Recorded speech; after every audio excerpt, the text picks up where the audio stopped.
back with another episode. Today I want to talk about how to improve your handstands. Now, an idea here is there's tons of other tutorials, there's tons of videos on how to get better at handstands. A lot of people say you need more stretching, you need more stability, you need strong shoulders, you need a really strong core. I'm of the belief that what you really need is a really good and easy way to bail out of a handstand. Now, what I mean by this is, imagine if your limiting factor is your strength in your shoulders, is your strength in your core. All right, you can work those items out by going to the gym and doing a bunch of different exercises, or by practicing more handstands against the wall, so on and so forth. However, if you never had a teacher to tell you how to move better through your handstand and actually give you a purpose outside of just, okay, now you're going to get good at the handstand, we can make the handstand have a little bit more purpose. Now, the idea behind this is, what can you do other than the handstand? You can do handstand walks. You could do, if you're breakdancing or b-boying, you could do handstand freezes. You can go into different transition movements. You can do tons of other items. Now, the handstand is just simply one little pillar, one facet of a movement within many different cultures, whether you're doing capoeira, b-boying, basically just handstand balancing, which is an actual culture. These are many different things that come along, and they can come and go, and many people have many different opinions. However, again, this is simply one more opinion. My opinion here is, if your limiting factor is your ability to fall in and out of the handstand, having a really graceful fall out of the handstand will reduce two things. One is a psychological fear of falling. If you're upside down and your head is the closest thing to the ground, I can see why individuals may tense up. They might not want to move. They might not want to get to the next level, because what happens if I fall the wrong way? So learning how to fall with grace is something that is not really taught too often. And I believe in many different forms of martial arts, whether it's judo, aikido. I took a few classes in college. It taught you how to fall first, because you're going to be doing a lot of that initially. All right. If you're practicing to do handstands, myself included, I remember way back in the day, if I'm beginning to do handstands against the wall or whatever it may be, I'm going to fall a lot, and it happens, and it did happen. And I didn't have a teacher quite per se to help me out. Now, this is where I hope to instill some type of knowledge or wisdom. And if you have this psychological fear of, oh my gosh, what's going to happen? I'm going to fall. Okay, now maybe I learned a little bit better how to do some different movements. So learning how to bail, some might call this movement a somersault. I just call this learning how to fall. All right. So again, to use a metaphor, so we can get back up. The second item here is, if you learn how to fall better, all right, the second thing, if you learn how to fall better, then long story short, your body will have less wear and tear.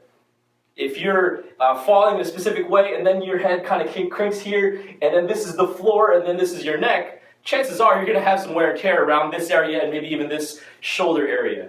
If you're holding yourself upside down and you don't know how to fall, and then you just do some weird thing where you bail out and you just flop on your back, then chances are, again, you have wear and tear. So those two things are the justifications that I have in my head that allow me to teach this in this specific way. So what I can do is, I'm going to put this video up right around here, showing me two different ways to do this. The initial progression is learning the crow movement pattern. We can refer this as like a bipod movement, or the beginning, or a more progression away from the tripod, where we have our hands and our elbows along with our head on the ground.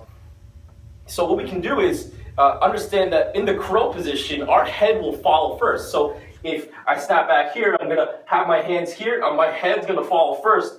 The head leads, the body follows. So if I'm here and then I tend to fall forward, just like in the video that's being shown of me doing this specific movement, of me falling, I'll be able to displace the forces that would otherwise just go onto my head, to my neck, whatever it may be. It's being displaced throughout the rest of my spine, and in a curved manner, so the force is gradually dispersed instead of just a one big impact like that. So the next progression away from learning this is to kick up into a handstand. All right, so there's a little bit of intricacy here. So what I want to go over is, yes, watch the movement pattern. All right, so I'm kicking up into a handstand right about here, and then I'm falling, and then I'm getting back up. Now, if I do slow this down, I want you to notice that when I'm in a long position, right, my body's in a long position here, I want you to take notice of when I do begin the fall, my head tucks, take notice of what my knees and my hips are doing. They are talking as well. So this is compacting my body. So instead of landing nice and long, my whole body is compact. So I'm forming a nice ball so I roll throughout the whole movement. Instead of having a super long lever with which my body might unravel is really what it is. If we were practicing backflips, it would be very, very difficult to do a backflip with my whole body nice and long. However, I want to stay as tight as possible, right? If I was doing a backflip, I would want everything to stay tight, right? I want my knee to my chest and I want to rotate.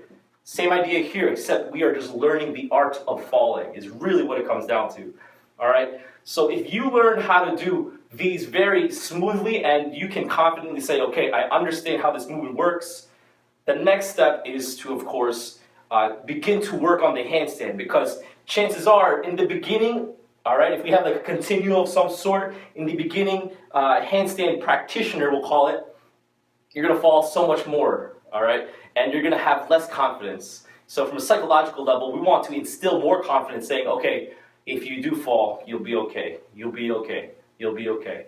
And then as you progress from beginner to intermediate to advanced, all right, you're going to have more confidence to try different things.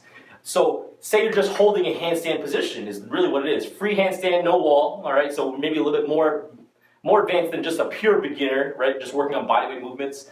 The idea here is, okay, let's instill confidence. Then the next step, perhaps you are beginning to weight shift with your hands on a wall and you're just moving side to side or whatever it may be.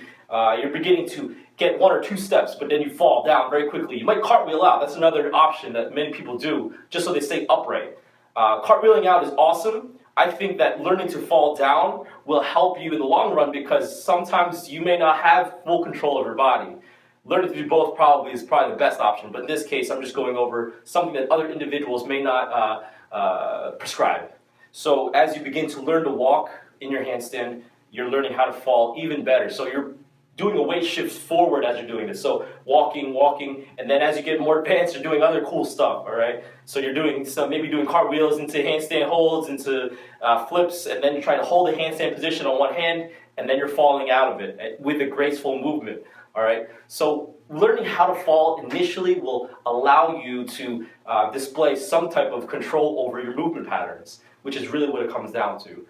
It will also allow your shoulders some rest. Instead of just doing cartwheels in and out, holding your body up, you can just go down, all right? So give those things a shot. I want to know what you think. Leave some comments. Let me know how you're doing with your handstands.